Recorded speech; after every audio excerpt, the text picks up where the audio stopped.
நீங்க ஒரு அட்டாக்கர் ஆகணுமா? அப்ப இந்த டிப்ஸ் எல்லாம் கண்டிப்பா தெரிஞ்சு வச்சுக்கோங்க. நீங்க இப்போ ஒரு அட்டாக்கர்னு சொல்லிட்டு நீங்க இந்த தப்பு பண்ணிட்டு இருக்கீங்கன்னா இதை என்னோட ஸ்டாப் பண்ணுங்க. என்னடா தப்பு பண்ணிட்டு சொல்றீங்களா? வேற ஒண்ணும் இல்ல. நீங்க எடுத்தோட என்ன பண்ணீங்கன்னா அட்டாக்கர்னு சொல்லணும். எடுத்தோட நெட்டுக்கு தான் போறீங்க. நெட்ல போய் பால குச்சி குச்சி அடிக்கிறீங்க. ஃபர்ஸ்ட் நீங்க தெளிவா ஸ்ட்ரோக் கத்துக்கோங்க. ஸ்ட்ரோக்னு என்ன பாத்தீங்கன்னா அந்த பால டாஸ் பண்ணி நம்ம உள்ளங்க இருக்கலாம். உள்ளங்க வச்சு இப்படி அடிக்கிறதா நம்ம ஸ்ட்ரோக். இந்த ஸ்ட்ரோக் வந்து நீங்க பால கரெக்டா மீட் பண்ற வரைக்கும் இதை மட்டும் தான் நீங்க ட்ரை பண்ணி பார்க்கணும். ஃபர்ஸ்ட் ஸ்ட்ரோக் எல்லாம் தெளிவா கத்துக்கோங்க. செகண்ட் வந்து நம்ம சர்வீஸ் பொசிஷனுக்கு போயிருங்க. அங்க போயிட்டு நம்ம ஜம் கட்டு நார்மல் கட்டு மட்டும் கண்டினியூவா ட்ரை பண்ணி பாருங்க. தேர் தான் நீங்க அட்டாக்கர் பொசிஷனை செலக்ட் பண்ணணும். ஸ்ட்ரோக் கத்துக்கிட்டு ஃபர்ஸ்ட் பால் உங்க கையில எடுத்துக்கோங்க. எடுத்துக்கிட்டு உங்க கையை நீங்க அடிக்கும்போது எப்படி இருக்கும்னா இந்த மாதிரி மடங்கி அடிக்கக்கூடாது. சரிங்களா?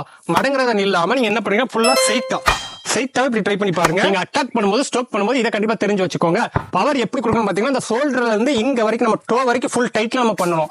இதுக்கு மேல வந்து எப்பவுமே லூஸா தான் நம்ம கையை விட்டு ஸ்ட்ரோக் பண்ண போறோம். அதாவது எப்படின்னு பாத்தீங்கன்னா பால் நம்ம டாஸ் பண்ணிட்டோம், ஸ்ட்ரோக் பண்ணும்போது இந்த மாதிரி நம்ம ட்ரை பண்ணணும். அதாவது இதுக்காக உயிரில்லாத பொருள் கை தொங்கல இந்த மாதிரி நீங்க கரெக்டா ஸ்ட்ரோக் ட்ரை பண்ணி பாருங்க. அடுத்து நீங்க ஸ்ட்ரோக் பண்ணும்போது உங்க பாடிஸ்ல எப்படி இருக்கும் பாத்தீங்கன்னா ஒரு கால் முன்ன வச்சுக்கோங்க. வச்சுட்டு இந்த கையில பால் டாஸ் பண்ணிட்டு இந்த கை இப்படி வரணும். சரிங்களா? அதாவது நம்ம என்ன பண்றோம், பால் டாஸ் பண்ணிட்டோம், இந்த கை வந்து சும்மா வைக்காம இந்த கை இப்படி கொண்டு வந்துட்டு இந்த ஸ்டைல ட்ரை பண்ணி பாருங்க. இதையும் கரெக்டா ஃபாலோ பண்ணுங்க. ஃபர்ஸ்ட் ஒர்க் அவுட் பாத்தீங்கன்னா நம்ம பால் டாஸ் பண்ணிட்டு இந்த லெஃப்ட் கை இப்படியே ஹோல்ட் பண்ணிட்டு இந்த கை மட்டும் மூவ் பண்ணி ஸ்ட்ரோக் ட்ரை பண்ணி பாருங்க. செகண்ட் ஒர்க் அவுட் அப்படியே ரெண்டு கையுமே மூவ் பண்ணுங்க.